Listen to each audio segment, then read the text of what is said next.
Wahenga wanasema mchumia juani hula kivulini na haba na haba hujaza kibaba.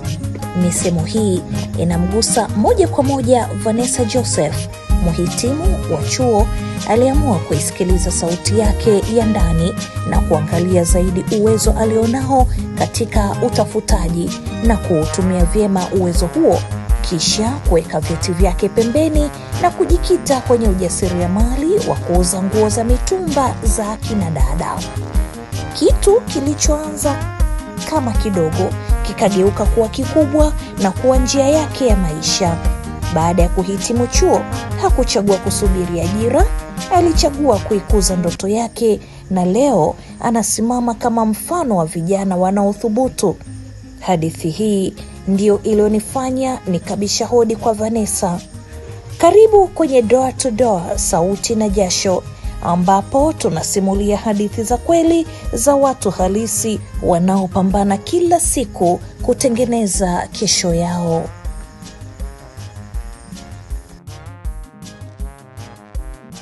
Kabla sijamfahamu kiundani sana Vanessa, nikaa nasikia tu majina mbalimbali, watu wanamuita huyu mwingine dalali, winga, sijui nini, majina namna hiyo. Sasa ikanihamasisha nimfuatilie kwa karibu.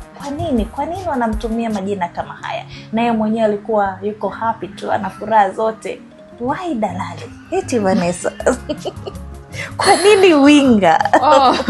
Au upambanaji wako, utafutaji huku na huku? Unajua hii neno dalali imetokea tangu kipindi niko chuo hivi. Kwa kipindi tuko chuo, unajua kukaa tu vile vile tuseme labda ni boom kama uko nalo ama nini, vitu vinakuwa vijitosheleze. Kwa ilikuwa kama niko sekandia. Kwa nikaona labda watu wengine unajua tunatokea mikoa tofauti tofauti. Kwa mimi nikawa mwenyeji kidogo. Kwa hiyo mtu akisema Vanessa naweza nikapata wapi shuka? Si nini? Shuka kumbe naweza nikanunua kwa kiasi fulani, nikauza kiasi fulani. Namchukulia yule mtu. Vanessa, mbona nimependa hiki kitu ulichovaa? Mimi ninunua sehemu fulani, naongezea hela yangu hapo hapo. Kwa hapo ndo kaanza mambo ya winga. Huko chuo. Huko chuo. Nilipokuja sasa kwenye kwaya hapo ndo ikaja mambo ya udalali. Ukaendeleza fani. Mbona mjini sio nini? Ntume tu nende. Ndo hapa mambo ya udalali. Kwa nini namna hiyo Sasa ukatumia fursa. Unajua kuna wale watu ambao anajua kitu fulani kinapatikana sehemu fulani, lakini akiwaza mpaka nitoke hapa niende Kariakoo. Hapo ndio inakuwa shida hapo. Kwa hiyo ukatumia fursa hiyo kufanya katika mapambano. Sasa kwenye hii biashara ambayo nilipoingia tu nikakutana na mdoli hapa, na mara nyingi nilikuwa nikipitia posti zako, watu wengi pia wakikutag asante Vanessa amenivalisha sijui 1 2 3, na kweli unawapendezesha kina dada. Hii biashara ya nguo ulianza nao pia ukiwa chuoni au baadaye tu ile hali ya kuangaika hapa na hapa kama ujikite huko? Okay, nilianza chuo ila haikuwa serious hivyo, kama ambavyo nafanya sasa hivi.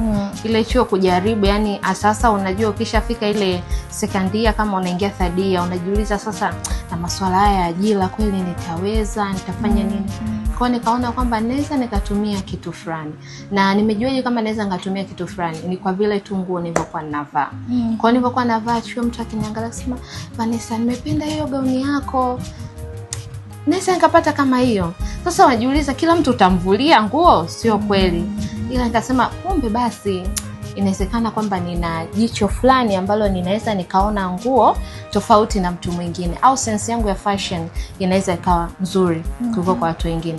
Kwa nikaanza kuuza hivyo. Kipindi hicho hata mdoli sina wala nini. Kwa nina point labda tunakaa labda discussion, labda kantini, labda kwenye vimbweta, nimekaa na mzigo wangu. Vanessa vipi leo mbona mafuko nini? Kuna gauni hili hapa linakutosha, nambambikiza nalo mtu. Kipindi hicho sina mdoli, sina nini. Nambambikiza nalo, naambia shika mjaribu. Limenipendeza.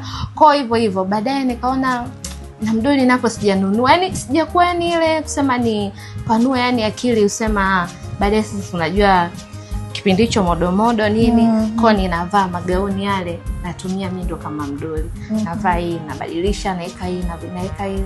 So, naomba ile gauni fulani, naomba ile gauni fulani. Namna hiyo. Sawa sawa. Na nguo zako umekuwa unafungua mabalo ya mitumba au unafanyaje? Kwa mabalo ya mitumba bado, lakini tunaomba Mungu tutafika huko. Sasa hivi bado nina point, wanaitaga wale mapointers. Kwa hiyo wakifungua tu mabalo vile, watu hea vuta nini namna hiyo. Ndio inakulazimu udamke alfajiri sana. Ni lazima unafanya kwa biashara ya mtumba, usiamke mapema asubuhi. Haiwezekani. Kwa hiyo inabidi niamke mapema, uende ukatafute mzigo hivyo. Lakini pia udalali bado unafanya? Dalali nafanya. Siwezi acha. Ukipata kitu unanishtua tu. Bado watu wananielewa kwamba dalali. Safi sana. Kwa unahangaika huko na huko kwa kitu chochote, yani kwa vile unavyofahamu mji wa Dar es Salaam na vitu kama hivyo. Una sehemu ambayo umejikita zaidi kufanya hii biashara yako, au nani kwa njia ya mtandao tu umejikita huko? Okay. Niko mtandaoni sana. Niko mtandaoni na posti kama hivi. Ofisi yangu ile pale. Unaiona hapo kabisa, na nilivyoingia ndo nikakutana mdoli ukanipokea. Ofisi ndo hii hapo. Kwa ukija nyumbani vipi, ofisi ndo hii hapo. Kwa nina posti. Uzuri nguo zinafahamika size nini. Kwa na posti, unaweka size ya nguo, bei, nauza kwa namna hiyo. Na unafanya delivery kumpelekea mteja, ameiona mtandaoni kwa sasa nahitaji itanifikia namna gani? Delivery tunafanya. Sio tu Dar es Salaam peke yake, hata mikoani pia huwa tunatuma. Mteja tu akiridhishwa labda nguo fulani kaipenda, amelipia, kama ni mkoani atatuma nauli, tutamsafirishia. Na changamoto labda ambazo unazipata kupitia kwenye biashara? Changamoto moja ambayo ni kubwa sana ni ile, unajua ukiposti nguo mtandaoni, si ndio?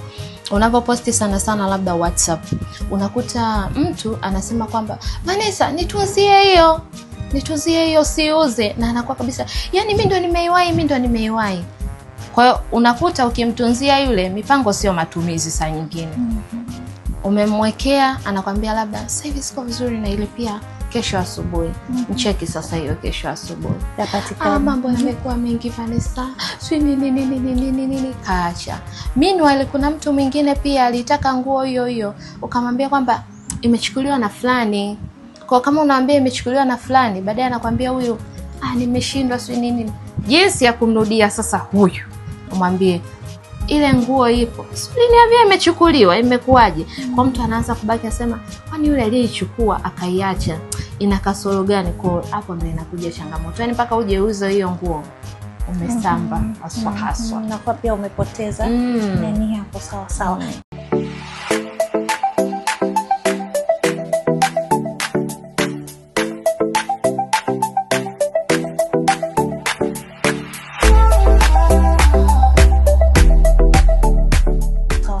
Nimeangalia pia hata wakati nachagua nguo, nimeona kama nguo zako zimejikita kwenye makundi fulani hivi.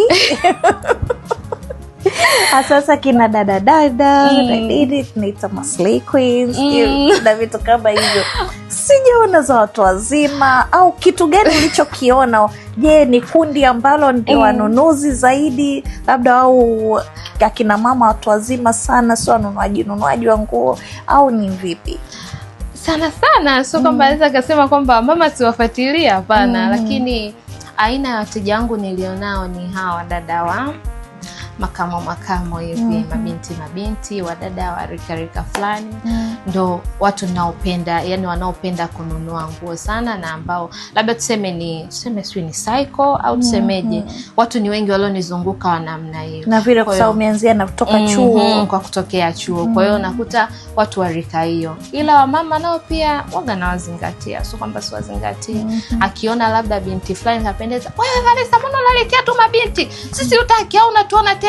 Ndo watu wazima wasema ndo natuona ejigo. Naambia hamna bwana, nitawaletea. Kwa hiyo unaleta namna hiyo na point wanapata. Na kina baba ukuwahi kuwafikiria? Au ulivyokuwa chuo akina kaka wale walikuwa sio sana mambo ya kuvaa. Wakaka bado sijafikiria, lakini tuangalie vitu vinavyoendelea. Lakini kwa sasa hivi bado niko kwa madada. Tuje sasa kwenye maisha yako ya uimbaji. Ni namna gani ambavyo uliingia kwaya Mtakatifu Kizito Makuburi? Yani historia, tuseme namna ambavyo nimeanza kupenda kwaya. Ni kipindi bado niko mdogo. Pale kuna anti yangu anaimba pale. Kwa hiyo mimi nilikuwa naimba Utoto Yesu pale Makuburi. Anti yako anaimba hapo Mtakatifu Kizito pale anti yangu. Kwa tangu Utoto Yesu vile tunatamadunisha, tena tulikuwa tunatamadunisha misa ya 4. Kwa hiyo unapenda ile vibe nini. Kwa hiyo soma hivyo primary yote hiyo unaimba Utoto Yesu. Sasa unajua maisha, ukianza sekondari vitu vinaongezeka nini. Wengine kasafiri kana kusomea sehemu nyingine mkoani huko. Kwa hiyo baadaye nilivyorudi chuo sasa, mwaka wa kwanza wa pili, nikaona nasema hivi, kwa nini sasa hivi tena siimbe Utoto Yesu? Kwani sifanye kitu ambacho nilikuwa ninavutiwa nacho? Kwa nini nisiimbe? Kaanza bwana. Sasa historia yangu hapo kuja kwenye kwaya ndo shughuli. Nimekuja sekandia. Nimebeba kawaleti kangu, nimebeba na simu nimeweka. Nikakutana na kijana njiani. Akasema, "Tumefungua duka pale sister, tunaweza tukaneni ukao nanunua." Bana mimi nawahi. Yani wale vijana sio ndo wanasemaga wanatumiaga madawa. Nikaenda matapeli. Ukimsikiliza tu umekwisha. Nikaenda mpaka ile duka bwana. Nimeenda kwenye duka, ni duka liko karibu na kanisani tu pale, nilishafika. Nimefika mpaka kwenye duka. Kwa duka akaniambia, "Angalia." Sasa nilipofika wale wadada wanaohudumia pale, inaonekana kwamba yani kwa historia aliyokuja kunipa baadaye, yule alikuja before. Akaambia kwamba nitakuja na mtu fulani nafahamiana naye. Kwa nitakuja nimuoneshe duka anunue nini. Kwa mimi nikawa niko comfortable, anafika na wasalimia wale wadada, yani kama wafanyakazi wake. Simu yangu, wallet yangu nikaweka hapo. Naangalia. Kugeuka hivi, kaka Simoni. Pochi yangu nanyanyua kiwaleti. Mbona chepesi nini? Simu kashabeba. Nikasema mbona hii kwaya sasa imeingia uzito sasa kuja Kwa hiyo hapo ulikuwa unasubiri uingie kanisani? Nasubiri ndio niingie kanisani niende muda wa zoezi. Ilikuwa nimekuja Jumanne. Jumanne ndio nilikuwa nimekuja sasa kujiunga, hiyo ndio muda wa zoezi. Simoni, kabidi naulizwa la dada, kijana alikuwepo hapa. Vipi? Kaenda wapi? Nasema, "Kwani ufahamiani naye? Mbona amesema anakuja na mtu anafahamiana naye anamuonesha duka." Simoni, "Mna namba zake?" "Mbona yeye ameniambia kwamba nyinyi ndio bosi wake." Kwa pale ndo nikaacha kuja na kwaya kabisa. Kwa hiyo lile tukio likakurudisha nyuma? Nikarudisha nyuma. Yaani hapo nikasahau. So kwenda tena kwaya, ibidi nirudi external niende kituoni kuripoti kwanza. Nifungue na ni renew line. Nikarudi nyumbani kakaa. Nimekuja kuwaza tena. Niko Thadia. Nasema ngoja tu nirudi kwaya. Hivyo. Kwa hiyo ningekuwa nimejiunga kwaya kitambo, lakini ile tukio kweli ni mpango wa Mungu. Kwa Thadia hapo ndo nikawa nimejiunga na kwaya rasmi. Sauti ya kwanza naimba soprano. Nikajiunga na kwaya rasmi. Hivyo mpaka sasa hivi tupo.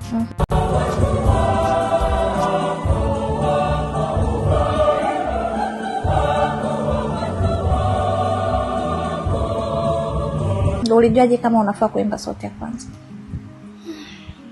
Kwa vile tu nilivyokuwa naimba, watu wakasema kwamba mbona kama kasauti kako kanachoma hivi. Kasauti kako kanachoma hivi. Unaweza ukafaa kuimba sauti ya kwanza. Kwa hiyo nikaona sawa. Kwa hiyo hukuwahi kuimba mahala pengine popote pale kwenye kwaya Mtakatifu Kizito ndo mara ya kwanza kabisa? Shule. Kwaya za shule. Kwaya za shule. Nimeimba sekondari, shule nimeimba. Kwa shule fulani hivi ya masista na mapadri. Kwa hiyo nilikuwa ninaimba hapo sauti ya kwanza. Na toka ulivyoshajiunga sasa kwaya Mtakatifu Kizito, kuna utofauti wowote umejiona kwa sasa labda ulivyokuwa unaimba before na sasa hivi? Utofauti upo. Utofauti upo, tena sio upo kidogo. kwa kiasi kikubwa sana. Yani namna unavyokuwa unaimba huku, yani inakuwa yani kuna namna vocal haujawa trained vizuri. Lakini ukija kwaya vile unavyokuta wanaimba, mimi wakati kipindi najiunga kabisa, utasikia mwalimu tena bawawa, kaza tumbo, imba. Yani kwa ile nasema kwa nilikuwa ninaimba yani basi tu, yani kwa naimba. Ugumu wote kusemea sasa, mbona ya mateso ugumu mwanzoni upo. Unaimba sema mbona naimba tu nimejikaza tu nimeimba tu vizuri, lakini nasema bado yani unaimbia sauti inapepea. Sauti inapepea bado hujawa vizuri. Bati waita mabati. Kwa namna hiyo yani. Sawa. Tukirudi sasa katika ujasiriamali, Vanessa, unafikiria kuwa mtu aina gani hapo baadaye katika upande huu wa biashara? Bado una mawazo labda siku moja uwe ufanyie kazi kile ambacho umekisomea, au jikite zaidi kwenye hii biashara yako, na hii biashara yako unaiangalia katika picha ipi hapo uko mbeleni? Biashara yangu naitizamia kwa kiasi kikubwa, yani nakuwa na vision fulani hivyo, sababu hapa bado tu kuuza online na yenyewe pia ina changamoto. Kwa sababu mtu mwingine utamrefer pia umwambie na size, lakini atakwambia nataka kuja kujaribu. Nataka kujaribu, na mtu akikwambia nataka kujaribu ni one way in marketing, kwamba unamvutia yule mteja, kwa sababu akija kujaribu that means hatochukua ile nguo moja, ataona na nyingine. Kwa hiyo ina maana ukiwa na sehemu labda duka, labda tuseme labda kama una frame, inakuwa ni rahisi sana. Kwa mtu akija anakuta ana variety ya vitu vingi. For that means asema okay, naweza nikachukua hii. Mbona hiki kitu fulani kimenivutia pia, nachukua hii. Kwa biashara nitizamia kwa ukubwa as siku zinavyoenda. Kiendelea tunasema inshallah. Kama mimi nilivyotenga mzigo wangu. Kama ulivyotenga. Wakati ulikuwa pia una viungu hizo. Lakini ulivyokuja umeziona. Niliona moja ikanivutia, lakini ila nyingine pia ukaona sasa kumbe mbona kama hii inaenda. Ni tofauti na ambavyo utakavyokuwa unauza online peke yake. Alafu online ina maana utakuwa unabesa sana na wale watu ambao uko na namba zao ama watu wanaona. Ni tofauti kama na shop. Ukiwa na sehemu, kuna watu wapita njia siku hizi zinapitwa na watu wengi. Kwa atakayeona leo asema mbona Jode, nilipita sehemu nimeona kitu kama chako hivi. Wapi? Nipeleke, twende. Nachukua. Kwa hiyo unakuwa na wateja unakuwa ni tofauti. Sawa. Kwa baada hapo unafikiria uwe na sehemu yako umeweka biashara. Unafikiria kujikita kwenye nguo tu zaidi, au dress with V au utajipanua zaidi upande huu kwa mambo ya kina dada, utawavalisha tu? Mimi napenda sana kuvaa, napenda, sijua, lakini nafikiria ni deal sana na nguo. Kama hazitakuwa tu hivi za wadada nitapanua, lakini itakuwa ni nguo, kwa sababu ninaona ni kitu ambacho mtu kila siku unavaa. Yani kila siku ni lazima uvae nguo.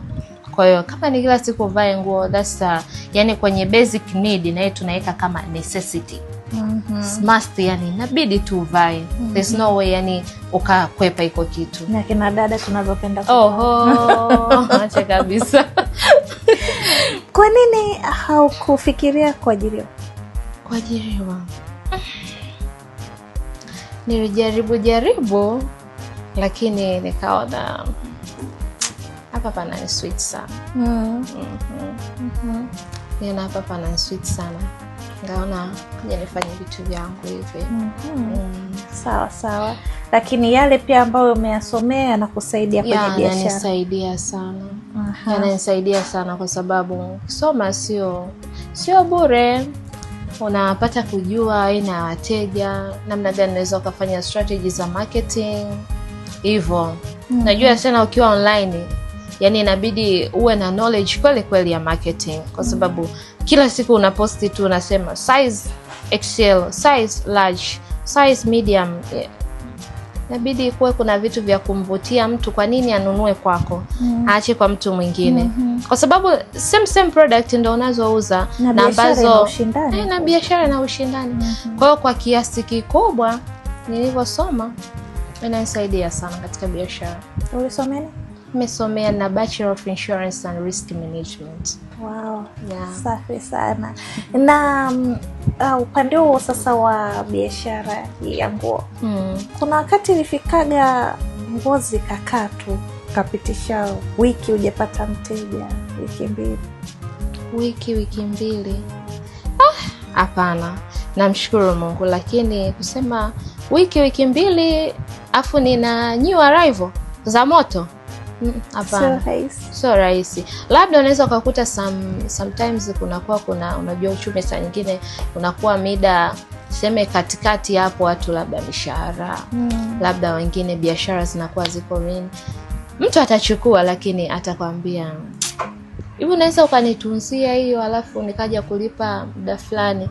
Lakini wiki mbili kupita sio rahisi. Namshukuru. Hongera kwa hilo. Asante. Mungu anakuangalia kwa jicho la pekee. Utafutaji wako uende bure. Amina. Okay, sasa tuje kumwangalia Vanessa mwingine. Nje ya uimbaji, nje ya uwinga na ufanya, kuna kitu ambacho hatukifahamu kuhusu. Hata wewe mwenyewe ukikaa sasa laiti watu wangenijua. Kuna karama ambayo Mwenyezi Mungu amemjalia wewe Vanessa, sisi hatuifahamu. Jamani, karama ambayo Mungu amemjalia, hivi wanasemaga kuna kila kitu ambacho wewe unakijua na kuna watu wengine pia wanakijua kutokea kwako. Lakini mimi nahisi labda watu wanakijua kutokea kwangu. Nikikaa sehemu na watu si boy na stories za hapa na pale, yani hivyo, yani ucheshi. Unajua kuwapanga. Kuwapanga tu. Sio kupanga kiuongo, ila kuwapanga sehemu, yani kakaa labda sema hapa mtu mpaka saa nyingine anasema ni Vanessa tumekaa hapa tumeboeka. Yani ungekuwepo. Yani ungekuwepo ingefana sana. Yani hiyo nimekuwa nikipokea kwa watu wengi tofauti kwamba Vanessa alipo huwezi kaboa hivyo. Safi sana. Na kuna vitu ambavyo labda unawahi kufikiria unatamani sana wasichana wa rika lako? Yaani kuna namna ambavyo natamani I wish watu wangekuwa wanafanya hivi. I wish watu wangekuwa naishi namna hii. I wish tungekuwa tunaenda njia hii kwenye maisha ya upambanaji na vitu kama hivyo. Umewahi kuwa na mawazo ya namna hiyo? Matamanio fulani? Yanakuwepo sana. Mtu yani kuna namna ambavyo unaweza ukamwona mtu, sio kwamba yani unaona kwamba uko tuseme labda perfect ama nini, lakini kuna namna unatamani mtu behave kasema kwamba yani ukifata msimamo wako kitu gani ukajua unataka, kuna kitu kitakufanya ufike sehemu fulani. Kwa sababu naweza ukakuta sasa hivi swala la ajira limekuwa changamoto kidogo, lakini mtu unamwona kabisa ana kipaji, mbona ana kipaji fulani hivi, kwa nini usitumie hicho kitu? Meanwhile kama kweli unasubiri ajira, basi kiwe hicho kitu kinakufuata, kwa sababu inabidi mwisho wa siku uishi. Utaishije sasa bila namna hiyo? Kuna namna ambavyo unatizamia hivyo mabinti rika langu. To some point kuna watu wengine wanasemaga loli model. Anita loli. Hongera sana. Asante. Mtazamaji, tumekuwa na wakati mzuri sana na kama ulivyosikia ni mdada mtafutaji, mpambanaji, dalali, winga na mambo mengi. Boy ukikaa naye sehemu, hicho kipaji chake cha kuwafanya watu wasiboreke ndivyo ambavyo na yeye anatumia fursa hiyo kutoboa mambo yake yanaenda. Atakaa sehemu atauza nguo, atakaa sehemu atafanya udalali ya biashara fulani, mwisho siku mambo yanaenda, anasema life goes on. Basi nikushukuru sana, nikutakia kila la heri, na mimi nitanyanyuka na mzigo wangu hapa. Mtazamaji, ukiniona siku 2-3 nimependeza jua nimevalishwa na V, dress with V. Kwa hiyo nilipoingia tu sikuwa hata na mpango wa kuchukua mzigo, lakini kwa sababu umeona hivyo. Mitandaoni unapatikanaje? Namba ya simu, account, Instagram account, sijui TikTok, sijui nini na nini, accounts ambazo natumia kujiuza bidhaa zako. Sawa. Mtandaoni Instagram napatikana kama Dress with V, na TikTok vile vile napatikana kama Dress with V. New arrival waga nina posti kwa kutumia WhatsApp. Kwa hiyo mtu akiwa sana na ana sehemu yani yuko kwenye TikTok labda Instagram, naweza ikachelewa kidogo kupatikana kwa sababu waga naanzaga sana WhatsApp na posti status hapo. Kwa hiyo kwa mawasiliano yangu ya WhatsApp ni namba 0688